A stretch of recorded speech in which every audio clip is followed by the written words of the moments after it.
Time सन 1933। German में Hitler की दबदबा चल रहा था। तब हिटलर एक यहूदी को फांसी पे चढ़ाने के लिए हाथ धो के पीछे पड़ा था। हिटलर की पार्टी के सदस्य $5000 घोषित की उस यहूदी को पकड़ने के लिए, और तो और सिटी की हर दीवार पे उसका फोटो लगा दिया। वो इंसान और कोई नहीं है, वो है greatest of greatest scientist sir Albert Einstein. लेकिन हिटलर क्यों एल्बर्ट आइंस्टाइन को फांसी पे चढ़ाना चाहता था? टाइम सन 1903। आइंस्टाइन की पहली शादी होने वाली थी, लेकिन उससे पहले आइंस्टाइन की एक बेटी थी। उस लड़की के पिता तो आइंस्टाइन था, लेकिन उसका माँ कौन था? क्या था इस लड़की की असली सच्चाई? बचपन से सर एल्बर्ट आइंस्टाइन युद्ध पसंद नहीं करते थे, युद्ध से डरते थे। लेकिन उनका ही एक आविष्कार युद्ध में सबसे ज्यादा इस्तेमाल होने लगा और युद्ध को और भी भयानक बना दिया। लेकिन क्या था ये आविष्कार? Special theory of relativity with mass and energy. If the remnants of American naval power were finally broken, Japanese That is so heavy that he cannot lift it. मैं उन लोगों का शुक्रगुजार हूँ जिन्होंने मुझे कुछ नहीं कहा, जिन्होंने मेरी सहायता नहीं की, जिनकी वजह से मैंने अपना काम खुद ही किया। ऐसा कहना था greatest of greatest scientist Albert Einstein का। साइंस की बात आए और उनकी बात ना आए, ऐसा तो हो ही नहीं सकता। वर्ल्ड ग्रेट साइंटिस्टों के नाम अगर लिया जाए, उनमें सबसे पहला नाम आता है सर एल्बर्ट आइंस्टाइन का। अप्रोक्सीमेट 50 पेटेंट के हकदार एल्बर्ट आइंस्टाइन अगर नहीं होते, तब साइंस इतनी तरक्की शायद ही कर पाता। सर एल्बर्ट आइंस्टाइन की बात करने से हिटलर, स्टीफन हॉकिंस और चार्ली चैपलिन की बात भी आ जाता है, जिसके बारे में हम आगे जाके बात करेंगे। बताया जाता है कि सर एल्बर्ट आइंस्टाइन बचपन में बहुत मंदबुद्धि थे और वो बहुत बड़े उम्र पे जाके बात करना स्टार्ट किया था। चलिए इन सब बातों में कितनी सच्चाई है जानेंगे आज के इस वीडियो में।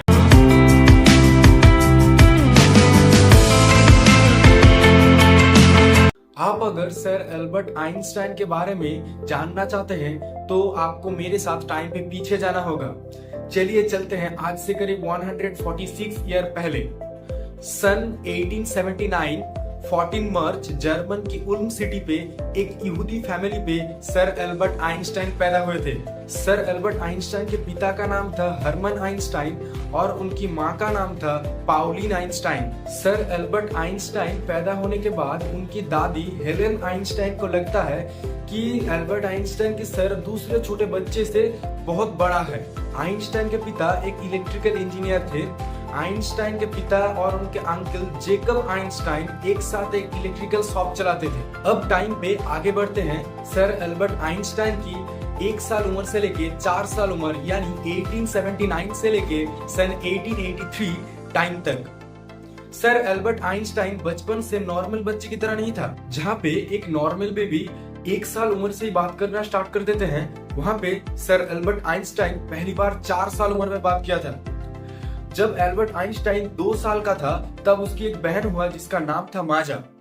मजे की बात तो ये है कि एल्बर्ट आइंस्टाइन की बहन उससे पहले ही बात करना स्टार्ट कर दिया था। जहाँ पे नॉर्मल बच्चा पहली बार माँ या बाबा बोलता है, वहाँ पे पहले तो आइंस्टाइन 4 साल बाद बात की। उसके बाद जो बोला वो तो एक अलग ही बात बता दिया। एक दिन एल्बर्ट सूप पी रहा था।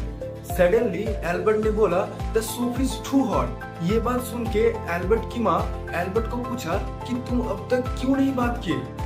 तब एल्बर्ट इसका आंसर में बोला कि अब तक तो सब सही चल रहा था। ये कौन सा लॉजिक है? टाइम आगे बढ़ता है। सन 1884 से लेके सन 1891 यानी एल्बर्ट की 4 साल की उम्र से लेके 12 साल की उम्र तक। टाइम सन 1884।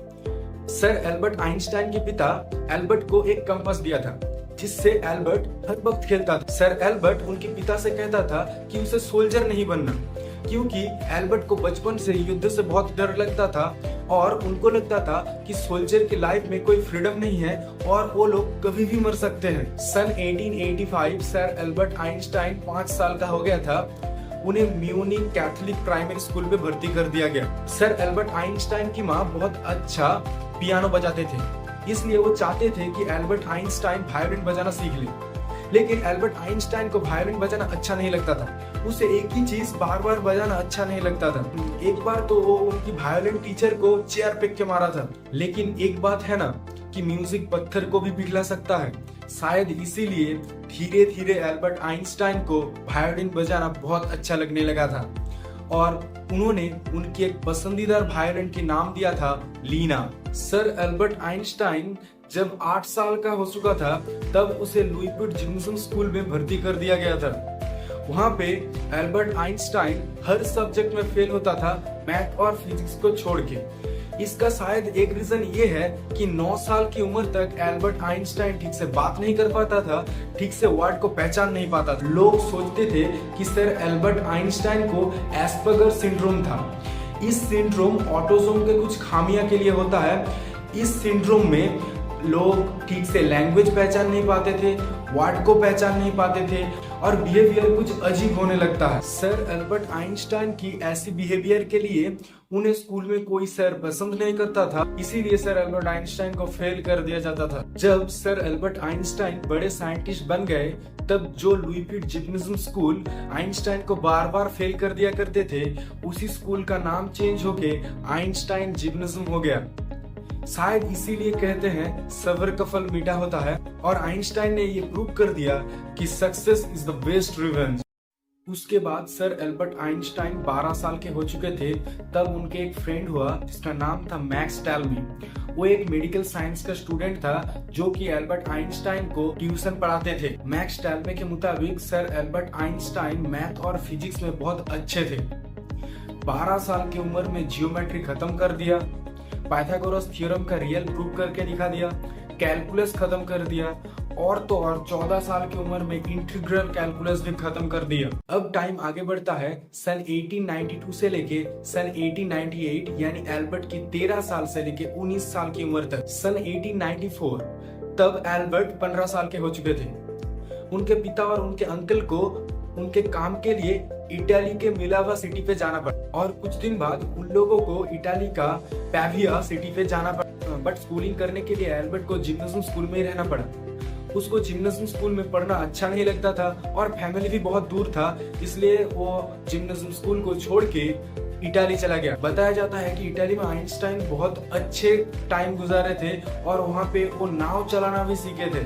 और इसी साल यानी 1894 को उनकी फर्स्ट पेपर पब्लिश्ड हुई जिसका नाम था the investigation of the state of ether in magnetic field. तब माना जाता था कि स्पेस में एक ईथर नाम का लिक्विड रहता है, लेकिन ये बात आइंस्टाइन को ठीक नहीं लगता था, इसीलिए आइंस्टाइन इस पेपर को पब्लिश किया था। उसके बाद सन 1895 एल्बर्ट 16 साल का हो चुका था। तब एल्बर्ट के पिता उससे कहने लगा कि तुम इलेक्ट्रिकल इंजीनियरिंग कर लो। इसीलिए एल्बर्ट इलेक्ट्रिकल इंजीनियर करने के लिए स्विट्जरलैंड में स्विस फेडरल पॉलिटेक्निक कॉलेज में इंटरनल एग्जाम देने गया, लेकिन इस एग्जाम में एल्बर्ट आइंस्टाइन फेल हो गया। आइंस्टाइन की मैथ और फिजिक्स में मार्क्स बहुत अच्छा था, लेकिन बोटानी और जूलॉजी के मार्क्स कम होने के लिए वो फेल हो गए। लेकिन उनकी मैथ और फिजिक्स के मार्क्स अच्छे रहने के लिए स्विस फेडरल पॉलिटेक्निक कॉलेज का प्रिंसिपल स्विट्जरलैंड में एक जगह पे उनको प्रिपरेशन के लिए जाने को कहा। अब तक तो एल्बर्ट आइंस्टाइन की लाइफ स्टोरी हर एक इंसान की तरह ही चल रहा था, लेकिन अब उनकी लाइफ एक अलग ही मोड़ ले लिया। सर एल्बर्ट आइंस्टाइन प्रिपरेशन के लिए स्विट्जरलैंड में जेस्ट वेंटेलर के घर में रहने लगा। वहां पे ही कुछ दिन बाद जेस्ट वेंटेलर की बेटी से ही उनको प्यार हो गया, जिसका नाम था मारिया। मारिया एल्बर्ट से 1 साल बड़ा था। अब एल्बर्ट की जिंदगी एक अलग ही मोड़ लिया। तब एल्बर्ट की उम्र था 16 साल और उनकी बहन माजा की उम्र हो चुकी थी 14 साल। जस्ट वेंटेलर के फैमिली के साथ एल्बर्ट की फैमिली की रिलेशन बहुत अच्छा हो गया था। एल्बर्ट और मारिया के प्यार के लिए नहीं, एल्बर्ट की बहन माजा के साथ जस्ट वेंटेलर की सन की शादी हो गई। कुछ भी। अब तक तो स्टोरी सुन के ये लग रहा है कि टाइम एल्बर्ट के साथ कॉमेडी ही करने लग गए। उसके बाद सन 1896 एल्बर्ट तब 17 साल का हो चुका था। एल्बर्ट फिर से जर्मन गया उसकी सिटीजनशिप को छुड़ाने के लिए, क्योंकि उसे सेना में भर्ती नहीं होना था। जर्मन में एक रूल है, 18 साल के बाद हर इंसान को एक ना एक बार सेना में भर्ती होना ही पड़ता है। इसीलिए एल्बर्ट अपनी सिटीजनशिप को छुड़ा लिया। अब एल्बर्ट आइंस्टाइन की 20 साल की उम्र से लेके 40 साल उम्र तक यानी 1899 से लेके 1990 तक सन 90 सर एल्बर्ट आइंस्टाइन 21 साल के हो चुके थे। उन्होंने स्विस फेडरल पॉलिटेक्निक कॉलेज से इलेक्ट्रिकल इंजीनियर के ऊपर डिप्लोमा कर ली और उसी साल उनकी एक पेपर पब्लिश हुई जिसका नाम था conclusion from the capillarity phenomena. College में डिप्लोमा खत्म करने के बाद सर एल्बर्ट आइंस्टाइन ने सोचा कि वो कॉलेज में पढ़ा सकते हैं, लेकिन 2 साल यानी 1900 से लेके 1902 तक कोई भी कॉलेज उनके ज्यादा ज्ञान के लिए उनको नौकरी नहीं दे रहा था। लेकिन उनके बीच में 1901 में उनको स्विट्जरलैंड की सिटीजनशिप मिल गई। सन 1902 में स्विट्जरलैंड में असिस्टेंट एग्जामिनर में लेवल 3 का नौकरी उन्हें मिल गया। उसके बाद 1902 से लेके 1905 तक उन्होंने अपनी पीएचडी खत्म कर ली। यूनिवर्सिटी ऑफ जूरिच में पीएचडी करते करते वहाँ पे पढ़ाते भी थे और यूनिवर्सिटी ऑफ जूरिच में पढ़ाते पढ़ाते वहाँ पे एक स्टूडेंट के साथ उनका प्यार हो गया, जिस स्टूडेंट का नाम था मेलिवा मरिच। सन 1903 पे उन दोनों ने शादी की जब एल्बर्ट आइंस्टाइन की उम्र थी करीब 24 साल और इस टाइम आइंस्टाइन मिलेवा को डॉली बुलाते थे और मिलेवा आइंस्टाइन को जॉनी बुलाते थे। बताया जाता है कि मिलेवा से आइंस्टाइन की शादी से पहले ही उनकी एक बेटी थी जिसका नाम था लेजर, लेकिन उस लड़की की माँ कौन था ये अभी तक राज ही रह गया। उस लड़की की असली सच्चाई क्या है अभी तक नहीं पता चला। उनकी शादी की 1 साल बाद उनकी एक बेटा हुआ जिसका नाम है हेंस आइंस्टाइन। इसके बाद 30 अप्रैल 1905 को सर एल्बर्ट आइंस्टाइन अपनी पीएचडी खत्म की और उसकी 2 मंथ बाद 30 जून 1905 को दुनिया का सबसे बड़ा थ्योरी पब्लिश किया जिसका नाम था the special theory of the relativity. इस special theory of the relativity में एक फॉर्मूला बताया था E=mc²। बचपन से ही आइंस्टाइन युद्ध से डरते थे, लेकिन उनके आविष्कार किए गया फॉर्मूला E=mc² को इस्तेमाल करके ही न्यूक्लियर बॉम्ब बनाया गया जो कि युद्ध को और भी भयानक बना दिया। उनके अनजाने से ही उन्होंने एक बड़ी गलती कर दी। सन 1910 इस समय एल्बर्ट की दूसरी लड़का हुआ। इसके बाद 1914 को मिलेवा और आइंस्टाइन की रिलेशन बहुत खराब हो चुकी थी और 1919 को इन दोनों का डिवोर्स हो गया। इस टाइम पे एल्बर्ट आइंस्टाइन की उम्र था करीब 40 साल और इसी साल 1990 को सूर्य ग्रहण पर्यवेक्षण के लिए आइंस्टाइन का फोटो न्यूज़पेपर के फ्रंट पेज पर आया था। इसका बीच में सन 1950 को आइंस्टाइन एक धमाकेदार थ्योरी पब्लिश की जो कि the special theory of the relativity का सेकंड पार्ट था। उसका नाम था the general theory of the relativity. सन 1921 सर एल्बर्ट आइंस्टाइन 42 इयर्स के हो गए थे। तब उन्हें एक लड़की पसंद आई, एल्सा। उसी साल उन दोनों ने शादी भी कर ली। उसके अगले साल 1922 उनका एक नया पेपर पब्लिश हुआ जिसका नाम था फोटो इलेक्ट्रिक इफेक्ट, जिसके लिए उनको नोबेल प्राइज भी मिला था। उसके बाद सन 1931 में फिल्म सिटी लाइट्स में पहली बार sir Albert Einstein Charlie Chaplin से मिला और उन दोनों की बहुत अच्छी फ्रेंडशिप हो गई। सन 1933 इस टाइम सर एल्बर्ट आइंस्टाइन की लाइफ के सबसे भयानक टाइम चल रहा था। इस टाइम जर्मनी में हिटलर की दबदबा चल रहा था। एल्बर्ट आइंस्टाइन बचपन से युद्ध से बहुत डरते थे, इसीलिए हिटलर के विरुद्ध में वो एक भाषण दिया था और इसीलिए ही हिटलर आइंस्टाइन को फांसी पे चढ़ाने के लिए हाथ धो के पीछे पड़ा था। टाइम आगे बढ़ता है सन 1952। तब आइंस्टाइन 73 इयर्स के थे। तब इजराइल के प्रेसिडेंट डेविड बेन गुरियन उन्हें राष्ट्रपति की प्रस्ताव दिए, लेकिन उन्होंने राष्ट्रपति होने में मना कर दिया। सन 1955 14 मार्च ये एक साइंस की दुनिया में एक बहुत ही मेमोरेबल डे था। इसी दिन को greatest of greatest scientist sir Albert Einstein 76 year उम्र पे इस दुनिया को छोड़ के चले गए और 14 मार्च को ही न्यूयॉर्क वर्ल्ड टेलीग्राम पे उनका फोटो निकला मौत की खबर के साथ।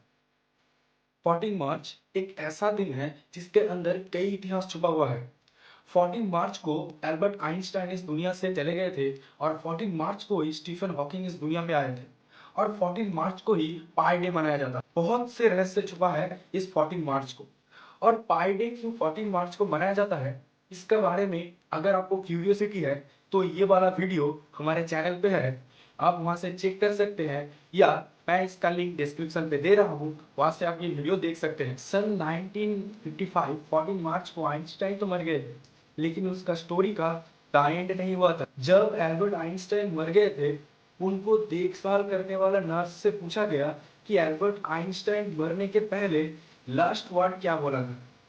लेकिन जो नर्स था उसने बताया जो आखिरी बार एल्बर्ट आइंस्टाइन के साथ उनकी बात हो रही थी तब एल्बर्ट आइंस्टाइन जर्मन में कुछ बोल रहा था, लेकिन नर्स को जर्मन नहीं पता था और आइंस्टाइन जर्मन में क्या बता रहे थे वो उसे याद भी नहीं है। तो एल्बर्ट आइंस्टाइन की मौत से पहले क्या आखिरी वर्ड बताया था वो अभी तक रहस्य ही रह गया। आइंस्टाइन खुद के मौत से पहले ही समझ चुके थे कि उनकी मौत के बाद उनकी बॉडी को लेकर रिसर्च किया जाएगा, इसीलिए उन्होंने अपने मौत के पहले ही बताया था कि उसके मौत के बाद उनके बॉडी को कवर ना देके जलाने के लिए। लेकिन सर एल्बर्ट आइंस्टाइन के मौत के बाद प्रिंटन मौत से डॉक्टर थॉमस हार्वे उनकी ब्रेन और आंखें चुरा ली। आंखें चुरा के हेनरी एडम्स के पास भेज दिया टेस्ट करने के लिए और ब्रेन लेके खुद भाग गए और ब्रेन को 240 टुकड़ा करके 240 जार में रख दिया। उसके ठीक 23 साल बाद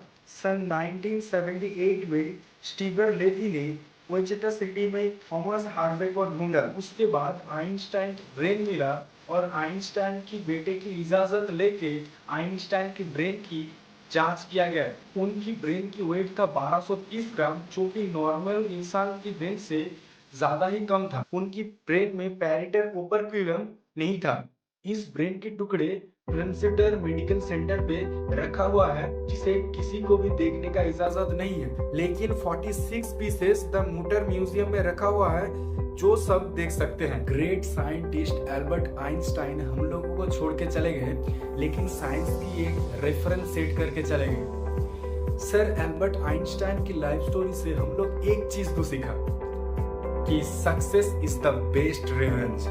आप लोगों को ये वीडियो कैसी लगी वो कमेंट में बोलिए। स्टीफन हॉकिंस, चार्ली चैपलिन और हिटलर के बारे में अगर आपको इंडिविजुअल डिटेल्स वीडियो देखना है तो कमेंट में बोल सकते हैं। इस चैनल पे साइंस रिलेटेड वीडियो आता रहता है। आप अगर साइंस रिलेटेड वीडियो देखना चाहते हैं तो हमारे चैनल को सब्सक्राइब कीजिए। इस वीडियो अगर आपको अच्छा लगा तो लाइक, कमेंट एंड शेयर कीजिए। साइंस गैलेक्सी का एक फेसबुक पेज भी है जिसका लिंक मैं डिस्क्रिप्शन पे दे रहा हूँ, वहाँ पे जाके आप हमें फॉलो भी कर सकते हैं। वहाँ पे भी साइंस रिलेटेड वीडियो आता रहता है और आप कौन कौन चीज़ के बारे में वीडियो देखना चाहते हैं वो कमेंट में बोल सकते हैं। इस चैनल पे बहुत से साइंस रिलेटेड वीडियो है जिसका लिंक मैं डिस्क्रिप्शन पे दे रहा हूँ। आपको अगर साइंस रिलेटेड वीडियो देखना है इस चैनल की नोटिफिकेशन को ऑन करके रखिए और बेल आइकन को प्रेस कर दीजिए।